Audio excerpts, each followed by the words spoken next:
Who am I here with? My name's Mary Catherine Sharp. I'm a UT grad. I majored in Plan 2 Interior Design, which Plan 2 is Honors Liberal Arts. We were called the dosers, and the dosers were considered the brainiacs. Oh, yeah. Because you were in UT. Well, but I was an honors student. Oh. And you're still working on a degree right now, you told me. yes, interior architecture. And Dr. Taniguchi's my liaison. He's been at UT for years. Yeah. I actually dated one of his partners, Bill Taminga, briefly, but we were good friends, and Dr. Taniguchi knew that I knew Taminga, and my sorority sister married his little brother, and they live in Tyler, Texas. And I mean, there isn't anybody in Texas that I don't know. Yeah. You know, started out, I was from Kingsville, Texas, South Texas, home of the King Ranch. And I know all the ranch family. And Tio told me one time, he was the president of King Ranch. He said, you know, the King Ranch wouldn't be anything without your Uncle Doc, because he built the Santa Cruz cattle breed. And that kind of made them famous. Yeah. There was a heavy marbled beef, like a steak, a cow, and then they went on and developed the Santa Cruz, which is the leaner beef, you know, for the more health conscious person. And but you can't beat a good steak on a grill. Yes, ma'am. Well, why are you out here at the Republic Square today? I was bored. And so it was like, okay, come down here. It's always exciting. There's always something going on. Right. And I'm not looking for trouble. I just kind of watch what's going on and listen and, you know, absorb the information, you know, what's going on. I think it's a good barometer of how America's doing. Yeah. And Texas in particular, you know, it cracked me up because I'm from South Texas and I was living down in Aransas Pass for a while, and I mean, on these little barns that look like they're about to fall over, it said Trump for president painted on the roof. And I was very surprised that rural America was, you know, supporting Trump like they were. Right. It really, growing up in South Texas, my dad was involved with the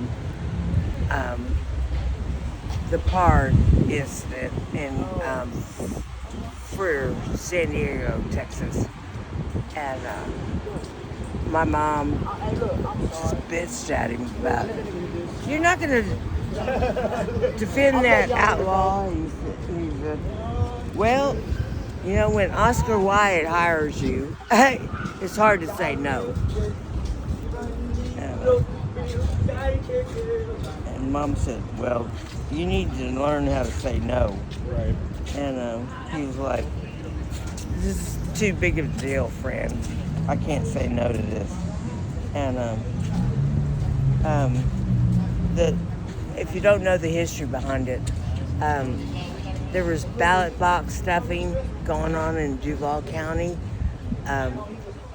Archie Parr, the older brother, was determined to make sure LBJ won the election. And Yeah. so dead people were voting. They had not been, they were dead, but they hadn't been registered as being dead, so they could still vote. I see. And, So, what has been at the top of your mind lately? I'm trying to get housing. Between my ex-husband and my disability, I have plenty of money, like $4,000 a month to spend on housing. Okay. And It's a lot. yeah, I mean, I should be able to be very comfortable. And it's a slow process, and I'm getting really impatient with it. It's like I'm tired of not having my own shower, my own. Where have you been kitchen. staying at? On the street. Oh, I got a different job to do today. By WeWork, on Barton Springs Road. And they pretty much know me there. And the guard and I have gotten to be pretty good friends. You're going to put in your application. Go to blogbyblog.com.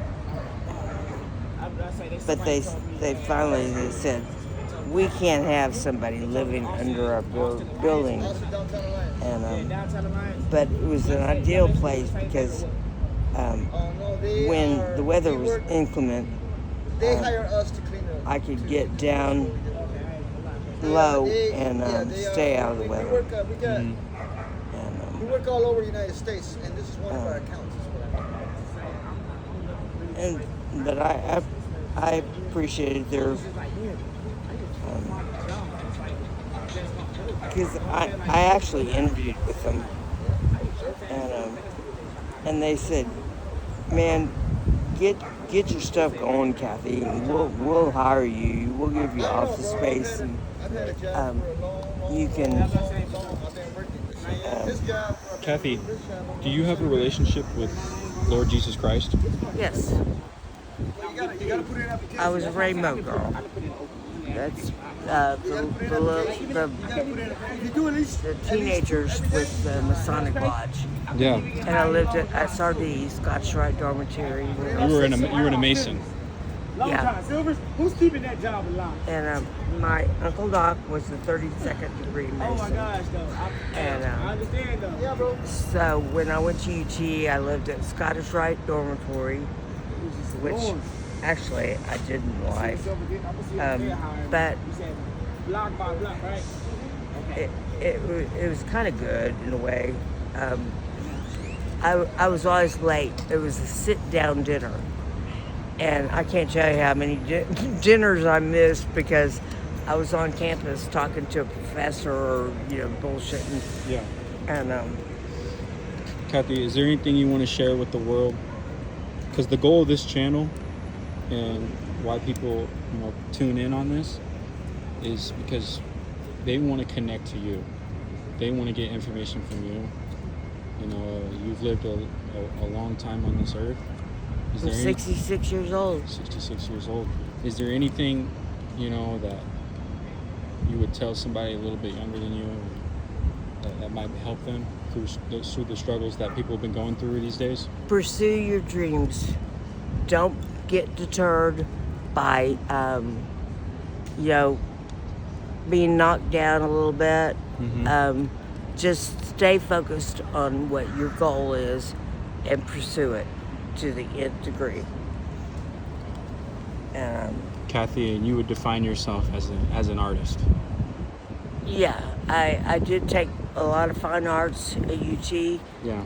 And I always made A's in all my stuff.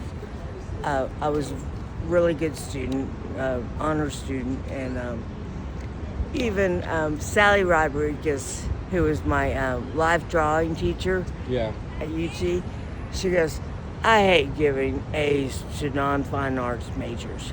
I said, "Well, just hold the phone.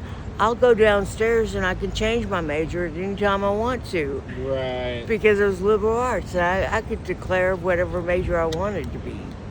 Yeah. And she goes, no, that's not necessary. I'm gonna give you an A. She said, I just want you to appreciate what I'm doing for you. I said, I appreciate what you're doing for me, but I also feel like, judging from everybody else's works, drawings, I deserve it.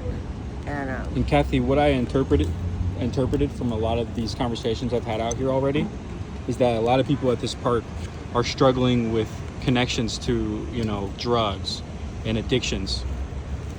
I'm not. I mean, I like to drink. I have wine in my pocket, but I drink the little boxes of wine. Yeah. And so that limits the amount that I'm drinking. I know a lot of people out here do like fentanyl, meth. I like marijuana. I like marijuana. Hey, Big Jeffy, baby. Hey, big dog. You know what I'm saying? We'll get you next, man.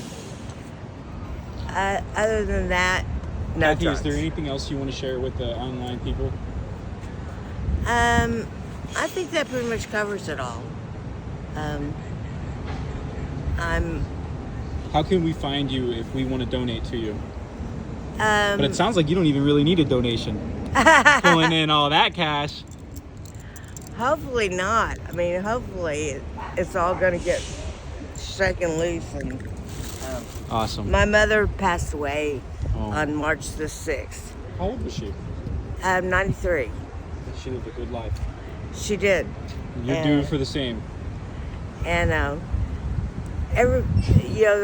showed up at Westminster Manor where she lived, and I said, "Where's my mom? Where's my mom?"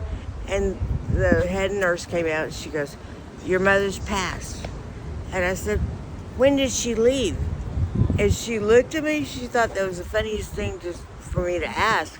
She goes, "Between 5 and 5:30." I said, "Well, she was late." I said, "Today's my daddy's birthday." She wanted to be the birthday present. I mean, they'd been married for, How old is your dad? he was, oh man, he died and he was a young man when he died. He aspirated vomitus. He shouldn't have died. But life happens and 100%. you just go on with 100%. that. And Well, Kathy, thank you for sharing with us. Thank you for sharing with us. no problem. Enjoyed it. God bless you. God bless you. I hope for many good, youthful years, many more, just like your mother. Hopefully I'll do it with a little more style and grace than she did. God bless. You know,